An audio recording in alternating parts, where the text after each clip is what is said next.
Tonight, Prime Minister announces increase in public servants' salaries. Calendar for 50th anniversary celebrations released. And power outages continues to affect the island.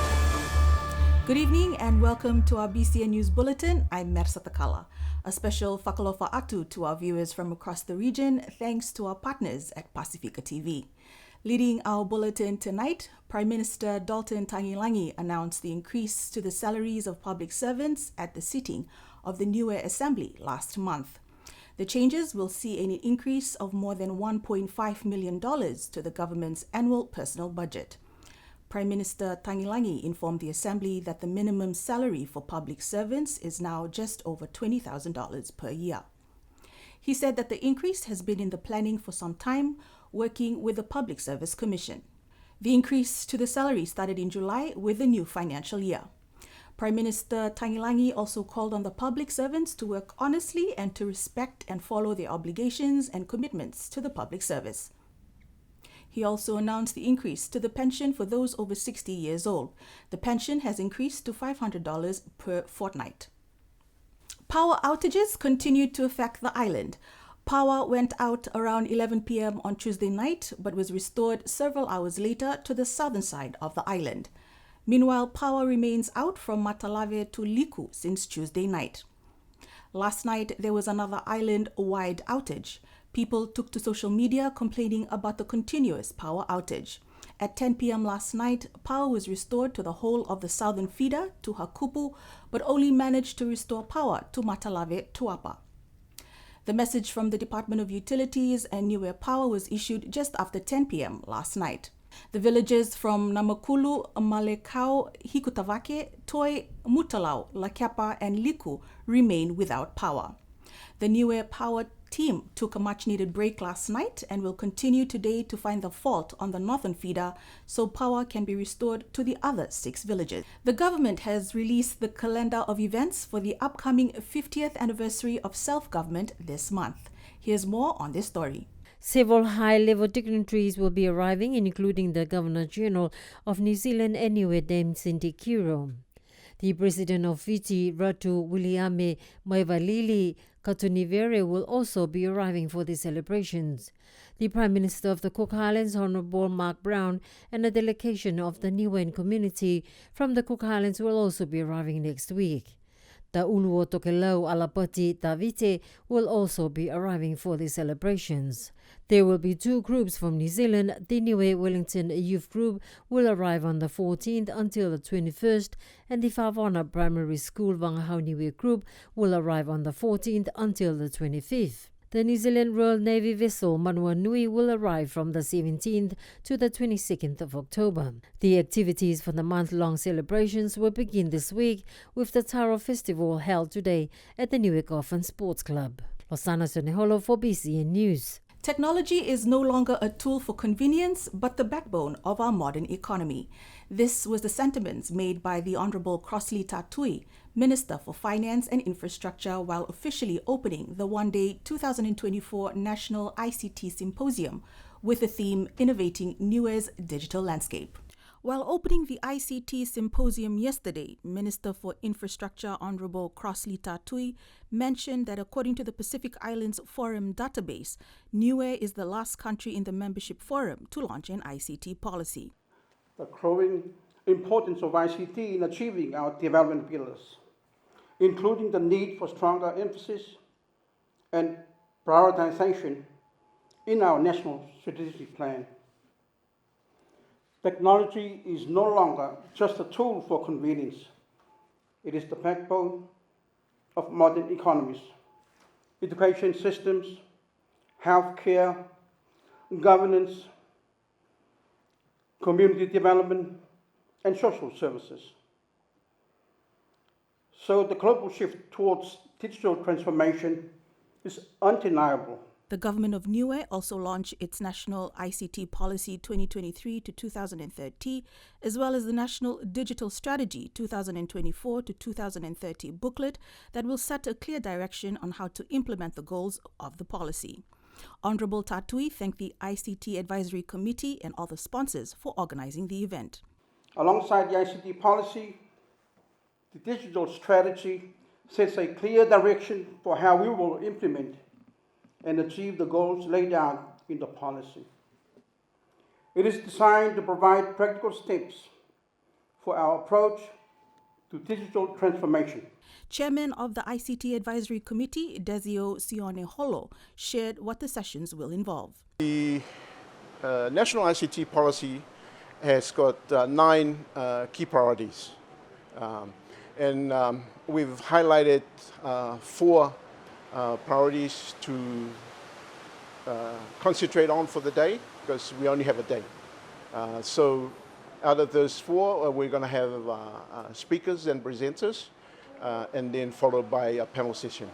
The symposium provides an important platform for dialogue, learning, and sharing of ideas on how digital technology can drive innovation, efficiency, economic growth, and social inclusion. Representatives from the various stakeholders were part of the symposium held at Matavai Resort. A delegate from Niue is currently in Nandi, Fiji, at the Pacific Small Island Developing States Ministerial Pre-COP meeting this week. The meeting is in preparation for COP29 that will be held later this year in Azerbaijan from the 11th to the 22nd of November. Part of the Niue delegate includes Niue Met Service Director Rosie Misiepo, Environment Director Hayden Talangi, Honorable Sina Hekau, SPC's Director Climate Change Coral Pasisi, amongst others. The closing ceremony of the 7th Pacific Media Summit was held last Thursday at Talo's Restaurant in Alofi. Media delegates from across the Pacific region gathered for a week-long summit last week. Australian High Commissioner to Niue, Katie Stewart, congratulated Niue for the hosting the summit. We know how critical it is to have a vibrant and independent media sector, and we see how digital transformation and other factors are putting media organisations across the region under pressure, as many of our speakers have mentioned. As Australia's Foreign Minister has said, media plays a crucial role in elevating the voices and perspectives of our region and strengthening democracy. The newly elected PINA President, Kalafi Moala, also thanked Niue for hosting this summit, despite the challenges leading up to the summit.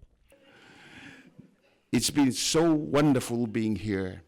We are warm and touched by your hospitality, the friendship, the peaceful atmosphere. I mean, even the animals, even the cats and the dogs are so friendly. It's been so wonderful, and we want to come back sometimes, and it's so good being here. New Zealand High Commissioner to Niue, Mark Kibb, also took the opportunity to highlight programs that they support. We're committed to supporting the Taiai Niwa vision and the United Nations Convention Against Corruption. The vision, pledging Pacific unity against corruption, was endorsed by all Pacific Island Forum leaders back in 2021. And I just want to remind you that vision recognises and supports the right to information, the need to protect genuine whistleblowers, and for an independent civil society and responsible media to be involved in national and regional anti-corruption efforts. Former BCN journalist and Minister for Natural Resources Mona Ainu also reflected on her days of reporting and thanks all media professionals from across the region for reporting responsibly. The events brought to an end to a successful week-long 7th Pacific Media Summit hosted by Niue. Losana Soneholo for BCN News. And Fiji has secured the bid to host the next Pacific Media Summit in 2026. BCN News had a chance to speak with Fiji Media Association General Secretary and renowned journalist Stanley Simpson, who said it's a wonderful feeling that they will be hosting the summit after the country's 16 years of media restrictions. Simpson said the summit in 2026 is a message to the world that we are free and the media would like to celebrate with the rest of the Pacific. We feel it's important for us, especially coming after the 10 to 16 years of restrictions, government legislated media restrictions, and some really tough and intimidating times. We have a new landscape now, and that summit in 2026 is where Fiji would like to herald to the world that we are free and the media in Fiji wants to celebrate with the rest of the Pacific. Simpson's highlight from the summit include renewing solidarity and sharing of ideas, saw media professionals from across the Pacific region gather for the week-long summit last week here on the island. I think just the engagement and partnerships and sharing of ideas with the rest of the Pacific, renewing solidarity, learning new ideas about the way we're heading to, I think, and forging new partnerships. I think there's some good ideas, some good proposals that's come out from here, and hopefully in 2026 in Fiji, we'll see the fruits of what we discussed here. A 3-day fashion workshop was held this week in Alofi that involved leadership and management, designers, and models. Auckland-based entrepreneur Nora Swan is back on the island helping with sessions as a build-up to this month's Fashion for 50th anniversary celebration that will be held on October 15th. Nora, who is here with her daughter, Kirin Swan, who facilitated yesterday's model session, included building self-confidence and practice in walking. On Tuesday, we ran Monday, our first capacity building workshop with Fia and the team from Aue. So it's the management team, just seeing where they're currently at in terms of operations and the whole process for running a big fashion show, which was really good. So yesterday's workshop was a follow-on for the designers. So it was meeting and greeting the designers, seeing where they're currently at with their own collections, seeing how we can help them bring their visions to life. Organizer for the event and director of the Niue Entrepreneurial Women, Fia Rex, shared more on what will be expected for the event with a focus on celebrating our women.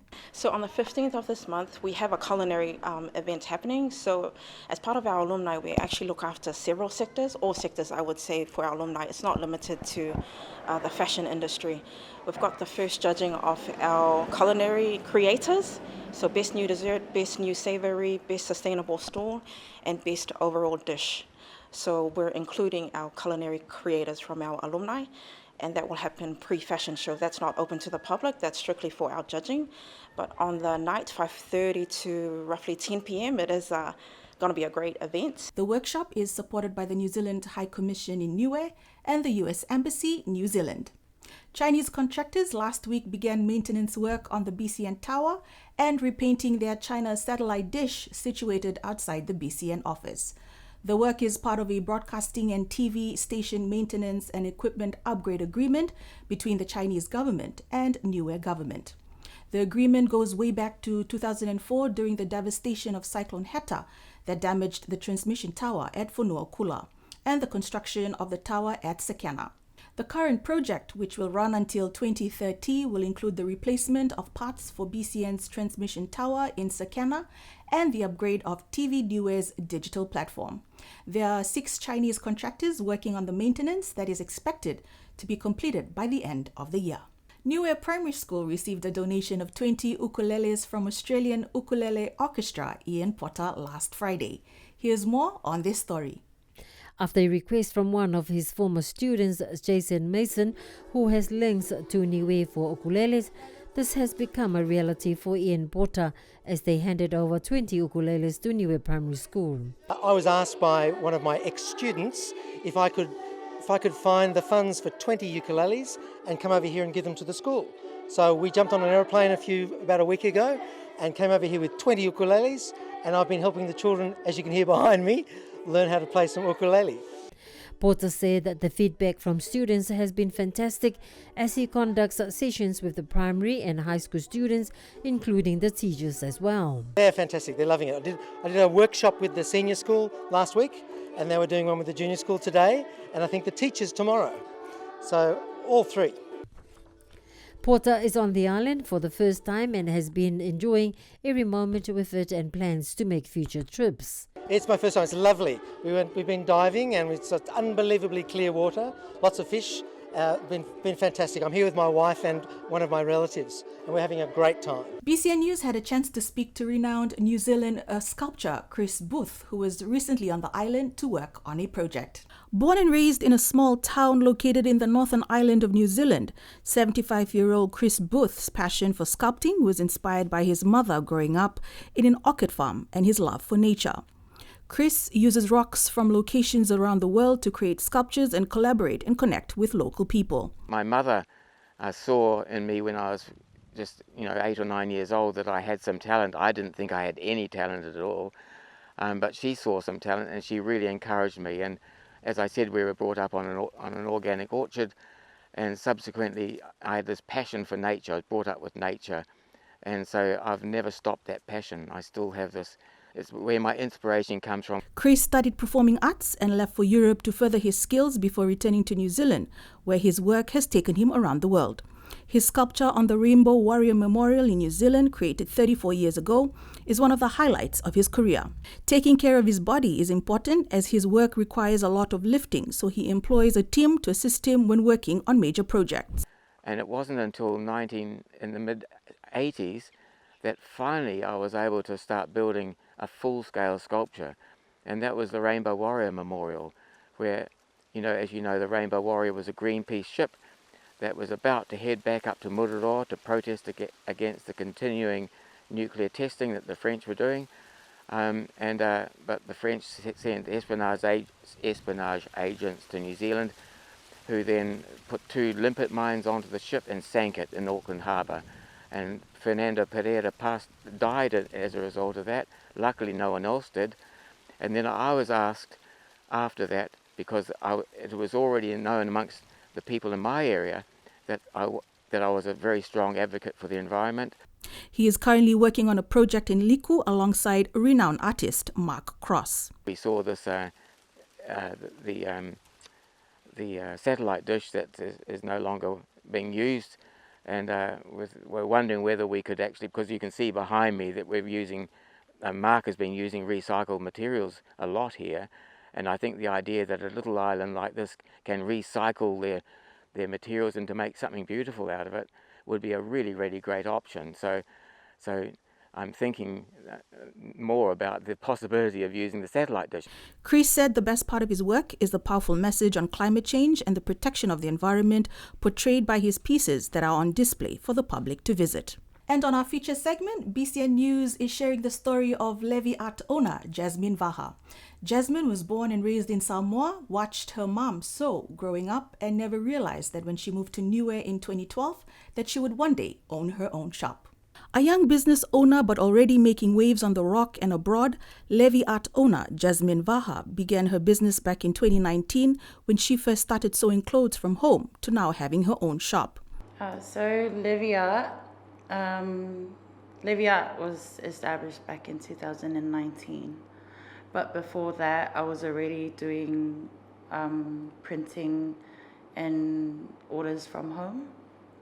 So in 2019, that's when it was first registered. And in 2020, that's when COVID came around. So we just renovated one of the garages at home.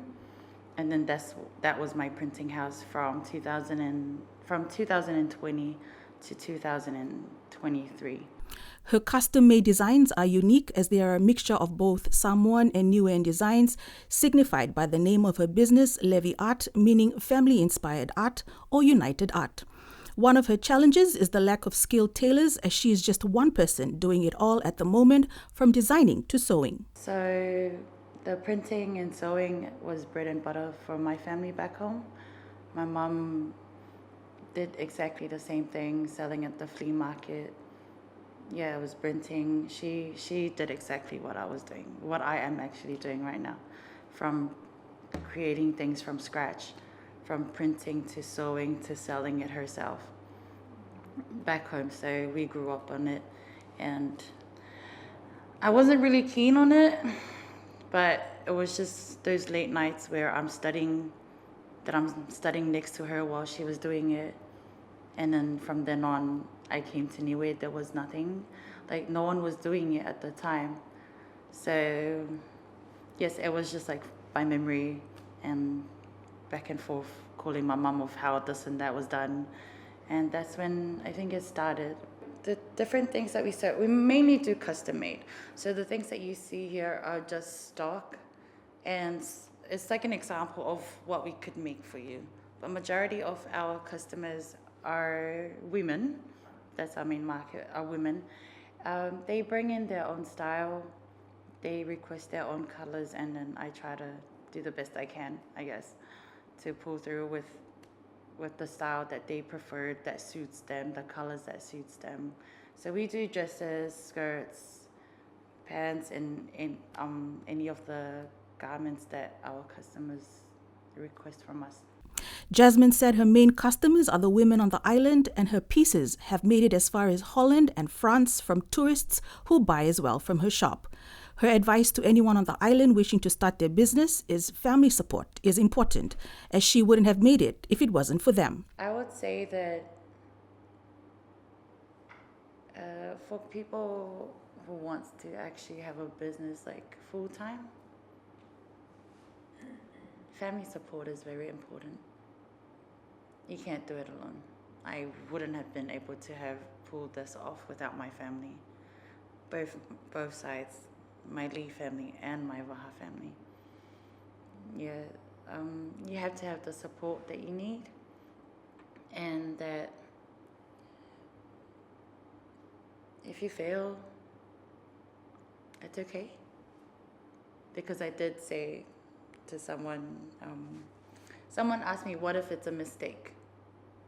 I said, if it's a mistake, it would be the best mistake I'd ever make, because it's a learning curve and it doesn't stop at where it fails. She's booked out for this month's 50th anniversary celebration. Her shop is open from Mondays to Fridays. And that's our news bulletin for tonight. You can join us for our Wangahau Bulletin next Tuesday. Until then, good evening.